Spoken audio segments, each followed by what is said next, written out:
నేను అడుగుతున్నా రేవంత్ రెడ్డి 17 తారీఖు వస్తున్నావు కదా మహబూబ్ నగర్ పట్టణానికి, ఒక్క మాట స్పష్టంగా చెప్పు. నీ ప్రభుత్వం వచ్చినాక మేము ఆనాడు ఐటీ హబ్ కట్టి అక్కడ 14 పరిశ్రమలు తెస్తే నీ ప్రభుత్వం వచ్చినాక ఆ 14 పరిశ్రమలు ఎందుకు పారిపోయినాయో ఒక్కసారి తెలంగాణ యువతకు, పాలమూరు యువతకు, మహబూబ్ నగర్ యువతకు సమాధానం చెప్పమని కోరుతా ఉన్నా. నీ ప్రభుత్వం వచ్చినాక ఈ 2 ఏళ్లలో పాలమూరుకు ఒక్క పరిశ్రమ తెచ్చినవా? ఒక్కటంటే ఒక్క పరిశ్రమ తెచ్చినవా? సమాధానం చెప్పు చిత్తశుద్ధి ఉంటే. మేము మా గవర్నమెంట్లో తెచ్చిన వాటికి వచ్చి రిబ్బన్లు కట్ చేస్తా ఉన్నాడు.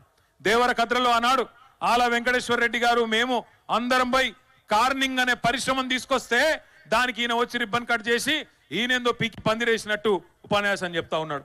మహబూబ్ నగర్ లో దివిటిపల్లిలో అమరరాజా అనే పరిశ్రమ 9,500 కోట్ల రూపాయల పెట్టుబడితో మన గవర్నమెంట్ లో కేసీఆర్ గారి నాయకత్వంలో మనం సాధిస్తే ఈ మొనగాడు వచ్చి ఈయనేదో చేసినట్టు అక్కడ పోయి తిరిగి 2 సార్లు పోజులు కొడతా ఉన్నాడు. ఒక్క కొత్త పరిశ్రమ వచ్చిందాను వచ్చినాక ఉన్న ఐటీ పరిశ్రమలు బారిపోయినాయి. నీ నిర్వాకం వల్ల ఈరోజు ఒక్కటంటే ఒక్క కొత్త పని జరగడం లేదు. ఇక